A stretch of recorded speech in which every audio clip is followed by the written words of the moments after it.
Donc déjà voilà, bravo à toi si tu as déjà l'intention de faire ta Umrah. Et voilà, donc déjà le chemin se fait dans ta tête. Et déjà c'est déjà pas mal. C'est déjà un bon point. On hésite trop souvent à vouloir faire sa Umrah. On reporte toujours sa première Umrah plus tard en se faisant une montagne sur le sujet. Donc voilà, donc déjà moi je vais te faire un petit retour d'expérience de ma première Umrah avec Rachid El Jai de l'année 2020. Concernant la Umrah avec Rachid El Jai, donc il en fait une fois par an, une fois dans l'année, si je dis pas de bêtises, hein, bien sûr. De toute façon, il a un site internet rachideljai.com. Il y a les dates qui sont fournies sur le site. Et vous pouvez voir la date à laquelle il propose la Umrah. Après, je crois qu'il y a aussi Imam Boussena. Il y en a pas mal qui font des Umrah par groupe. Enfin, je parle par rapport aux personnalités de YouTube. Donc voilà, c'est une préinscription à faire parce qu'il y a pas mal de monde pour réserver ta place. Je te conseille de pas trop tarder dès qu'il y a une ouverture de date. Donc sur le site Rachid El Jai, comme je t'ai dit, tu auras la date. Ensuite, tu as une préinscription à faire. Donc, tu as un certain montant à envoyer. Tu as tes informations à envoyer. Et donc, voilà pour ce qui est de la préinscription. Ensuite, tu as le sujet, on va dire, pour le visa. Alors, déjà, tu as un vaccin à faire. Tu as un vaccin à faire 20 jours, je crois, avant de pouvoir déposer, au moment de déposer les papiers. 20 jours avant de partir, je veux dire, le voyage. Donc t'as le vaccin à faire. Moi pour ma part je l'ai fait à l'aéroport de Orly et c'était je sais plus si j'avais payé ou si c'était gratuit. Là ça par rapport à ça je pourrais même pas te dire. Mais je sais que j'ai fait le vaccin là-bas parce que c'était sans rendez-vous. T'as qu'à te présenter et tu fais ton vaccin direct. Ensuite, il y avait l'histoire du visa par rapport aux cartes séjour pour les personnes qui ne sont pas de nationalité française. Ta carte de séjour, tu dois la déposer jusqu'à obtention du visa. Ça, c'est super important que tu l'inscrives dans ta tête. Donc, tu es obligé de leur laisser ta carte de séjour et tu la recevras une fois le visa obtenu. Et après, pour les Français, pour tous les passeports de l'espace Schengen, tu auras juste le passeport à fournir et tu récupéreras aussi juste après l'obtention du visa. Donc voilà pour l'étape inscription. Alors je tiens à préciser pour les personnes qui ont un peu peur de laisser leur carte de séjour, hein, c'est vraiment obligatoire. Et de toute façon vous en faites pas, hein, vous avez une personne qui s'occupe de la région Île-de-France et vous avez plusieurs autres personnes du groupe. Les mecs sont super organized et ils sont vachement à l'écoute, donc après, ils te fournissent leur numéro, tu peux les appeler direct. Moi pour ma part j'ai ramené mes papiers en personne vu que c'était avec la personne, le bureau Île-de-France est vraiment pas très loin de chez moi. Donc j'ai ramené ça en personne et j'ai récupéré mes papiers juste après. Donc une fois que l'inscription a été faite, que tout a été carré, tout a été bon. Le jour du départ, moi la veille du départ, j'ai pris un petit hôtel. Je conseille aux gens, vraiment surtout pour ceux qui viennent de loin, j'ai pris un petit hôtel près de l'aéroport de Roissy-Charles de Gaulle. T'as des hôtels à 50 balles et tout. Pour bien démarrer, je conseille ça pour être bien reposé et tout, pour être en forme et pour pas se taper toute la route dès le matin. Donc au moins tu prends ton petit hôtel, ensuite t'as plein de bus juste en dessous de l'aéroport et autres. T'as plein de bus qui passent juste en dessous. Et donc ils te ramènent directement au terminal concerné, donc tu arrives dans des meilleures dispositions. Donc une fois arrivé à l'aéroport, donc tu as les personnes qui t'accueillent, tu as l'inscription des bagages, tu as ton vol, ça a été fait avec Saudi Airlines. Bon, les avions ils sont top, ils sont bien, ils sont bien confortables. Il y avait 5 heures de vol, on est arrivé ensuite on est arrivé en Arabie Saoudite, on a fait une escale, je sais plus c'était quoi le nom de la ville, mais bref, tout ça c'est pas important. On a fait une escale, ensuite on est arrivé à Médine tôt le matin. On est arrivé, on a récupéré à la réception, il y avait déjà un premier groupe qui nous attendait, en fait des organisateurs, qui nous ont fourni nos cartes d'hôtel et autres. Et donc on est parti à l'hôtel. Donc les hôtels ils sont super confortables. Le hôtel Pullman à Médine, c'est là où on était. Vraiment, il est à peine à 30 mètres de la mosquée. Franchement, super pratique. 30 mètres, c'est vraiment mais collé quoi. Bon, l'hôtel, rien à dire, parfait, nickel. Petit déjeuner, ils font que des offres petit déjeuner. Par contre, je crois dans la formule, je sais pas si pour toutes, mais en tout cas pour notre cas, nous c'était que des formules petit déjeuner. Donc voilà par rapport à ça. Donc du classique quoi pour ceux qui ont l'habitude de voyager. Donc bon hôtel bonne bouffe, même à l'extérieur, ça va, il y a pas mal de petits kebabs qui sont pas super chers. Donc super bien organisé. On a eu quelques conférences. On était là-bas pendant 5 jours. On a eu des conférences avec Rachid El Jai. Donc super cool quoi. T'as l'impression d'être devant ton écran sur YouTube à la maison. Donc le voir en face to face, c'est assez marrant quoi. Et donc voilà, donc franchement très pédagogue par rapport à ses speech et autres, très pédagogue et il simplifie toutes les choses. Même les enfants, il y avait pas mal enfin quand je dis pas mal de gamins, il y avait quelques enfants et le message était compris. Voilà, il te simplifie les choses, il en fait pas trop quoi.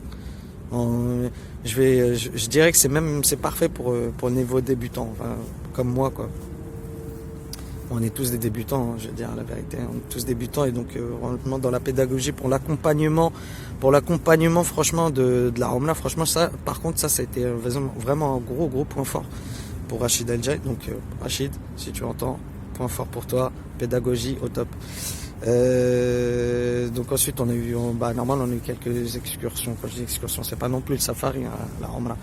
Mais on a eu quelques visites. On a fait quelques visites des sites, on va dire, historiquement religieux. Bon plan à partager avec vous, à Médine, on a fait une palmeraie et c'était par rapport aux dates. Donc si tu souhaites acheter tes dates et autres, je te conseille de les acheter à Médine. Là, quand ils vous emmèneront dans la palmeraie, le prix est le plus attractif d'Arabie Saoudite, c'est le moins cher. Moi j'ai remarqué, je m'étais un peu renseigné partout et le prix c'était le moins cher et la qualité, c'était aussi la meilleure. Donc frais, donc ça vient de la palmeraie et tout, et les prix sont vachement concurrentiels. Donc ça c'était le top de Médine. Bon pour les femmes, il y a tout ce qu'ils font hein, au niveau commerce je parle. Hein. C'est même limite le contre-coup, je dirais dans sa globalité de la Ramla, j'ai trouvé ça vraiment trop commercial. Que ce soit à Mecca ou à Médine, c'était vraiment très commercial quoi. Donc bon, voilà. Moi, pour les personnes qui veulent acheter des trucs, c'est top. Donc, comme je disais, pour l'organisation, pour revenir sur un petit point, c'est que, voilà, donc à Médine, il fait frais quand même, parce que les Ramla, ils le font au mois de janvier en général. Donc, ils vous le diront, c'est pour ça que j'ai trouvé ça aussi top au niveau de l'organisation, c'est qu'ils préviennent qu'il fait frais, donc prévois ta petite laine, quoi. Prévois ta petite laine, parce qu'il fait assez frais à Médine le soir. D'ailleurs, moi, mon fils, il était tombé malade. Bon après petite mésaventure on va dire, mais bon rien d'inquiétant. Je viendrai peut-être dessus sur une autre vidéo pour parler de la chose. Et donc je disais ouais super organisation, des personnes vraiment à l'écoute. Donc ça vraiment j'ai kiffé. Voilà au niveau du confort, que ce soit l'hôtel, que ce soit les cars qui nous ont amenés, tout était bien carré, tout était bien ficelé. Et donc voilà, Médine franchement top, vraiment top, on sent une sérénité mais de dingue. Tu te sens vraiment apaisé quoi. Et après aussi c'est quand tu es à la mosquée aussi, tu sens l'atmosphère, surtout quand tu t'imprègnes de l'atmosphère, vraiment tu sens qu'il y a une énergie mais super positive, mais dingue. Tu peux pas ressentir ça ailleurs.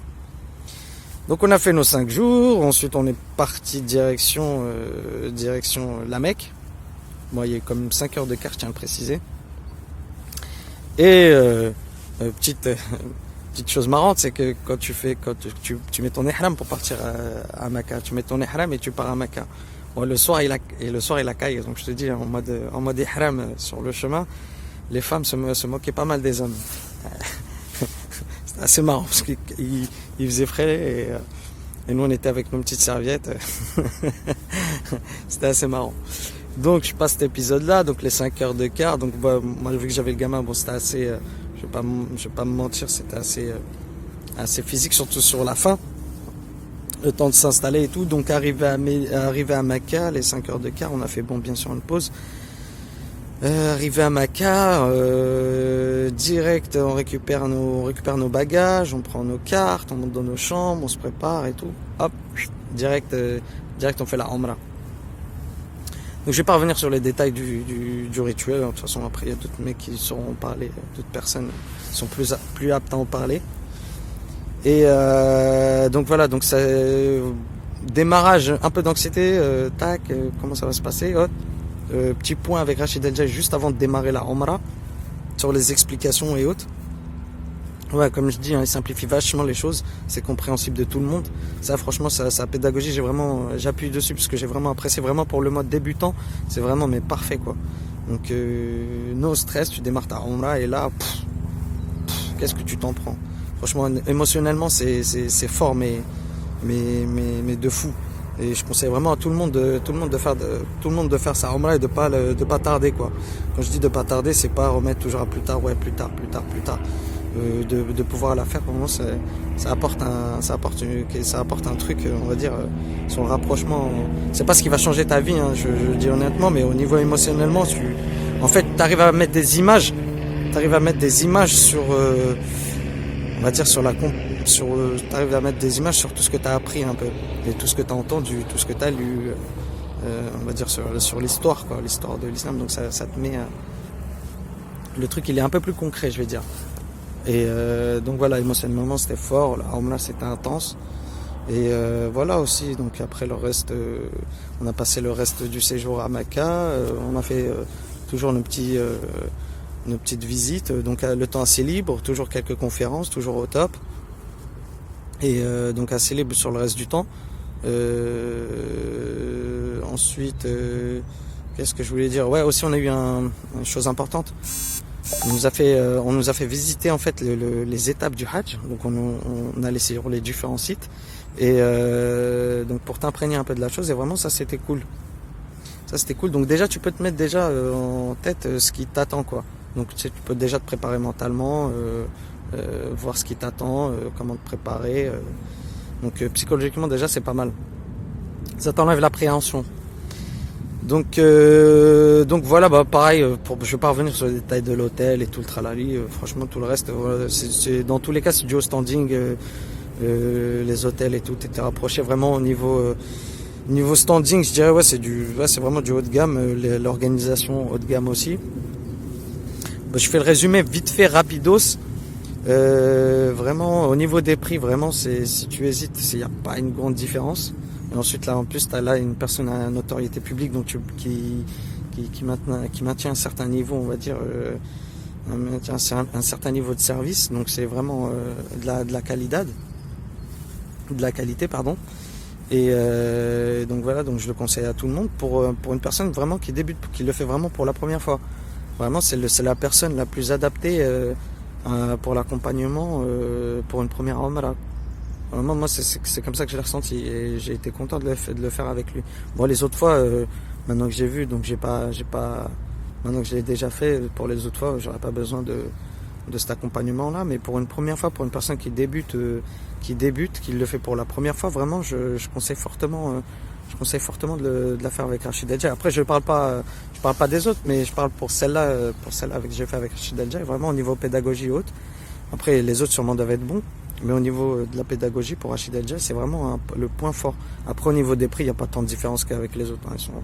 Ils se jaugent tous il y a une différence entre 100 et 300 euros, c'est pas, quand on est nombreux c'est excessif après, mais voilà quoi. Après il y a le prix, la qualité, ça fait la différence. Donc voilà, résumé, pour un débutant, une personne qui l'a fait pour la première fois, qui comme moi n'est pas, on va dire, n'est pas non plus un savant de l'islam. C'est vraiment je lui conseillerais vraiment de le faire avec Rachid El Djaï. Donc voilà, merci à tous de m'avoir suivi. Et voilà, à la prochaine, Inch'Allah.